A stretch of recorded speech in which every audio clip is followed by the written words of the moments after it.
Druže Boro, pa šta bi? Opet ništa. Ti oficiri nas stalno lažu. Treba im neka reorganizacija, pripreme, novo oružje. Drug Tito je objasnio koliko je danas potrebna saradnja između partizanskih i četničkih jedinica. Tu saradnju, rekao je, žele i sami borci, jer znaju da bi se udruženim snagama efikasnije borili. Svi vidimo da Nemci i domaći izdajnici koncentrišu velike snage oko nas. Pripremaju žestoku ofanzivu protiv slobodne teritorije. Naš predlog za saradnju ima 12 tačaka. Zajedničku operativnu komandu, zajedničke organe vlasti, zajedničku podelu plena držeći se principa sve za front i borbu. Zatim mi smo protiv prisilne mobilizacije i tako dalje. Mihajlović je skoro sve odbio. Kao nije još spreman, nije vreme, morao bi da konsultuje svoju vladu u Londonu i da pita kralja. Prihvata samo tačku o podeli plena i traži jedan deo oružja koje izrađuje naša fabrika. Šta? Mi da mu damo oružje? Da. Drug Tito mu je obećao.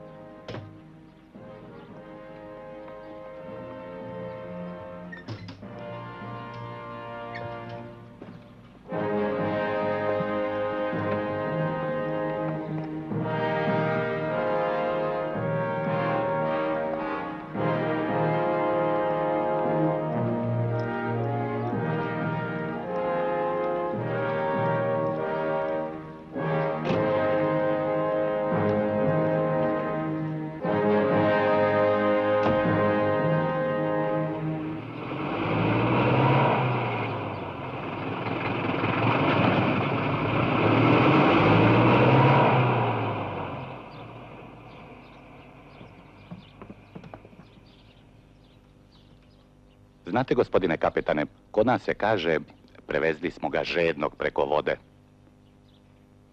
Uostalom, uđite da vam referišem.